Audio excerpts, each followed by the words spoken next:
गाव स्वर्गीय लोकनेते गोपीनाथरावजी मुंडे साहेब यांच्या विचाराचं गाव आहे। या गावानं आतापर्यंत भारतीय जनता पार्टीच्या पाठीशी राहण्याचं काम या ठिकाणी केलेलं आहे आणि आता तर काळजी करायचं काम नाही भाऊ। म्हणजे मूळ भारतीय जनता पार्टीचेच असलेले पण काही दिवसासाठी तुमच्याकडे गेलेले चंदन पाटील बी एकत्र आहेत आणि आमचे अरविंद पाटील बी एकत्र आहेत। त्याच्यामुळे निश्चित राहा तुम्ही की या ठिकाणी सोनवळ्यामध्ये तुमचा विजय कोणी या ठिकाणी रोखू शकणार नाही। खरं तर भाऊ आज मतदारसंघामध्ये आपली निवडणूक खऱ्या अर्थानं या सामान्य माणसांना हातामध्ये घेतलेली आहे। गेले 8-10 दिवसापासून पाहतोय प्रत्येक वाडीवर जातोय, वस्तीवर जातोय, छोट्या रामराव दादा तांड्यावर जातोय, गावामध्ये जातोय। अख्खा गावच्या गाव सकाळी वेळ 10ची असली तर भाऊ या ठिकाणी पोहोचायला 2-3 वाजतात, पण अख्खा गावच्या गाव स्वागतासाठी तुमच्या मागे उभा टाकतंय, उपस्थित राहतंय। तर हे कशामुळे उपस्थित राहतंय तर 5 वर्ष या संजय भाऊ बनसोडेने आपल्या सोबत जे ऋणानुबंध या ठिकाणी निर्माण केलेला आहे, आपल्या सोबत जे संपर्क या ठिकाणी निर्माण केलेला आहे, या संपर्कासोबत या उदगीर मतदारसंघाचा चेहरा मोहरा बदलण्याचं काम संजय भाऊ बनसोडे यांच्या माध्यमातून या ठिकाणी झालं। खरं तर संजय भाऊ आपल्या 5 वर्ष कार्यकाळाची कामाची तुलना एकीकडे आणि 10 वर्ष ज्यांना आपण मतं दिली ते माजी आमदार साहेब एकीकडे। 10 वर्षाच्या कालावधीमध्ये खरे तर हे जळकोट तालुका डोंगरी तालुका म्हणून या तालुक्याची ओळख होती, उंटाचा तालुका म्हणून ओळख होती।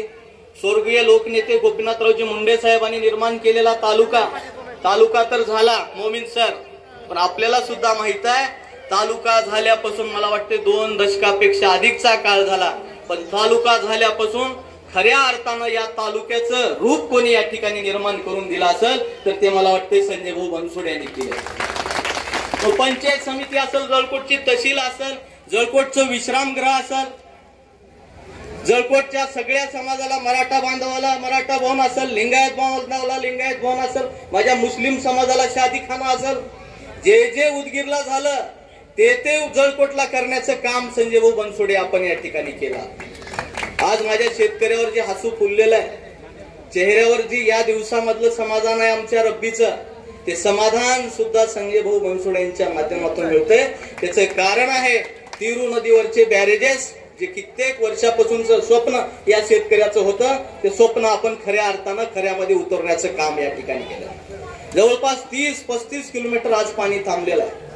त्या पाण्याला दृष्ट लागेल का काय अशा पद्धतीचं पाणी, डोळ्याचं पार न फिटावं अशा पद्धतीचं पाणी थांबलेलं आहे आणि या पाण्यामधून माझ्या शेतकरी बांधवाला खऱ्या अर्थानं यांच्या जीवनामध्ये आर्थिक सामग्री येणार आहे। आणि आपल्याला विनंती करणार आहे, जास्त वेळ घेणार नाही कारण हे गाव काही वेगळं नाही, पण या गावावर सातत्यानं अन्याय करण्याचं काम या ठिकाणी माजी आमदार साहेबांनी केलेलं आहे। ते विकासाच्या माध्यमातून असेल, सामाजिक सलोख्याच्या माध्यमातून असेल का आमचा आहे अरविंद पाटील साहेब या माणसानं आपल्या हाडाचं काढं केलं। सुधाकर भालेराव साहेब तुमच्यासाठी या माणसानं रात्रचा दिवस केला। ज्यावेळेस तुम्ही भारतीय जनता पार्टीमध्ये नव्हतात त्यावेळेसपासून अरविंद पाटील साहेबांनी या ठिकाणी त्या माणसांना राजकारणात आणण्यापासून समाजकारणात आणण्यापासून या माणसांनी प्रयत्न केलं, पण या अरविंद पाटील साहेबाला सुद्धा ज्या सोनवळ्याला भारतीय जनता पार्टीने अध्यक्षपदाचा सन्मान केला त्या अरविंद पाटील साहेबांना अध्यक्षपदावरून काढण्याचं पाप कुणी केलं असेल ते तर सुद्धा माजी आमदार सुधाकर भालेराव यांनी केलेला। म्हणजे याचा बदला आपल्याला भविष्यामध्ये घ्यायचा। चांगलं काम करणारा माणसं काय पाप केलं होतं कार्यकर्त्यांनी जळकोटच्या, एक सुद्धा कार्यकर्ता तुम्ही या ठिकाणी निर्माण केला नाही। आणि भाषणामधनं सांगतात की मी आल्यापासून भारतीय जनता पार्टी वाढली। रामदाव दादा आपण साक्षीदार आहेत, जळकोट तालुका निर्माण झाल्यानंतर भारतीय जनता पार्टीच्या आमच्या पहिला सभापती होत्या प्रेमलाताई घोंगडे, त्यावेळेस आपण भारतीय जनता पार्टीमध्ये नव्हतात।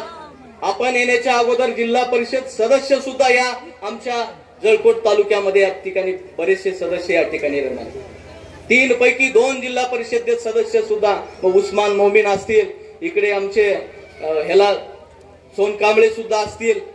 म्हणजे तुम्ही येण्याच्या अगोदर हे गड भारतीय जनता पार्टीचा राहिलेला, पण खऱ्या अर्थानं तुम्ही काँग्रेस सोबत त्यावेळेस मिलीभगत करून या ठिकाणची भारतीय जनता पार्टी संपवण्याचं काम केलं। आणि आज कार्यकर्त्याला फोन करताय तुम्ही कमळ संपणार आहे, मला आपल्याला प्रश्न करायचे, या ठिकाणी पत्रकार बांधव आहेत, आपल्याला सुद्धा आपल्या मीडियाच्या माध्यमातून प्रश्न करायचे.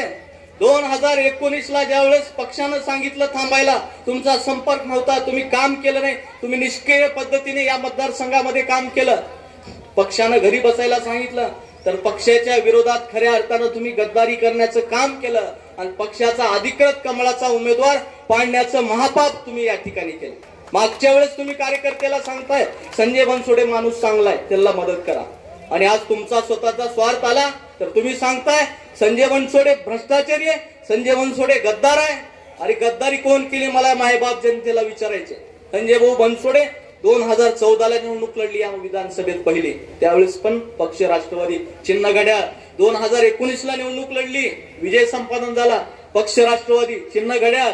2024ला आपल्या समोर मैदानात आहे, पक्ष कुठला? राष्ट्रवादी चिन्ह घड्याळ. पण मला खऱ्या अर्थानं तुम्हाला प्रश्न करायचे, तुमचा 14चा आणि 9चा पक्ष कुठला होता आणि आता 24चा पक्ष आणि चिन्ह कुठला आहे? सांगा तुम्ही. खऱ्या अर्थानं गद्दारी कोण केली असेल तर खऱ्या अर्थानं माजी आमदार साहेबांनी या ठिकाणी गद्दारी करण्याचं काम केले. पण आपल्याला विनंती करायची, वेळ खूप कमी राहिलेला, गाव जवळपास संजय भाऊचा आता दुसरा राऊंड सुरू होते का काय अशी परिस्थिती झाली. उद्याला शेवटचं सर्कल आमचं या ठिकाणी या विधानसभा मधला आहे. चंदन पाटील साहेब, आपल्याला माहिती आहे हा माणूस शेवटच्या झोपडीपर्यंत जातोय, शेवटच्या घरापर्यंत जातोय, प्रत्येकाला नम्रतेनं बोलतोय. 5 वर्षामध्ये राज्याचा कॅबिनेट मंत्री असताना सुद्धा अपशब्द आतापर्यंत भाद्राच्या कधीच भाषणामध्ये आला नाही किंवा कधीच संवादात आला नाही. पण पुढच्या आमदार साहेबाला विचारा, भाषणामधली भाषा तपासा. शरदचंद्रजी पवार साहेबाच्या स्टेजहून सुद्धा अपशब्द भाषा बांधणारे माजी आमदार पाहिजे का नम्रतेनं आपल्या सोबत सन्मानाची वागणूक देणारा आमदार पाहिजे? तुम्ही येणाऱ्या 20 तारखेला काय मग आपल्याला विनंती करायची, माझ्या मायमाऊलींना विनंती करून मी थांबणार आहे. आज आपल्याला 70 वर्षाच्या इतिहासामध्ये पहिल्यांदा महायुतीच्या सरकारनं आपल्याला सन्मान दिला. मुख्यमंत्री लाडकी बहीण योजनेच्या माध्यमातून आपल्याला महिन्याला 1,500 रुपये देऊन सन्मान केलेला. मला आपल्याला सांगायचे, आपण संजय भाऊंना निवडून द्या. संजय भाऊकडे आम्ही आग्रह धरू की तुम्हाला 1,500चे संजय भाऊ 3,000 तुम्ही येणाऱ्या काळामध्ये करा. आणि दुर्दैवानं चुकून जर संजय भाऊ ऐवजी दुसरा माणूस जर निवडून आला तर कदाचित त्या 3,000चे सुद्धा शून्य होऊ शकतात. त्याचं कारण आहे, ते निवडून उद्या आल्यानंतर मोमीन सर म्हणणार आहेत केंद्रात माझं सरकार नाही, विकास कामांसाठी आमचा निधी अपुरा पडतोय, त्यामुळे आम्हाला मग महिलांच्या योजना असतील, शेतकऱ्यांना मोफत वीज असेल, अन्नधान्य सुरक्षाची योजना असतील, घरकुलाचे कामं असतील, रमाई आवासचे कामं असतील, त्याला निधी कमी पडतोय. म्हणून या सगळ्या योजना सुद्धा कदाचित भविष्यात ते लोक बंद करू शकतात. म्हणून आपल्याला आव्हान आणि विनंती एवढीच करतो की येणाऱ्या 20 तारखेला हे गाव भारतीय जनता पार्टीचं म्हणजे कमळाचं गाव आहे. सातत्यानं आपल्याला कमळाचं वर बटन दाबून या ठिकाणी आपण सातत्यानं मतदान केलेलं आहे. पण आता संजय भाऊचं चिन्ह ही घड्याळ आहे. भारतीय जनता पार्टीनं आणि सर्व महायुतीनं त्यांना या ठिकाणी घड्याळ दिले. म्हणून आपल्याला विनंती करतो की येणाऱ्या 20 तारखेला आपण घड्याळाच्या चिन्हावर मतदान करून आपल्याला आपल्या लोकनेत्या पंकजाताई मुंडे आणि धनंजयजी मुंडे साहेब यांना जर मंत्रिमंडळात बघायचं असेल आणि त्यांच्यासोबत आपल्या आमदारालाही मंत्रिमंडळात बघायचं असेल तर संपूर्ण गावचं 100% मतदान हे घड्याळाच्या चिन्हावर करा आणि एक वेगळा विक्रम करून दाखवून द्या की सोनवळा आमच्या महायुतीच्या पाठीशी आहे, असं आव्हान करतो आणि आपल्याला शुभेच्छा देऊन माझं मनोगत संपवतो.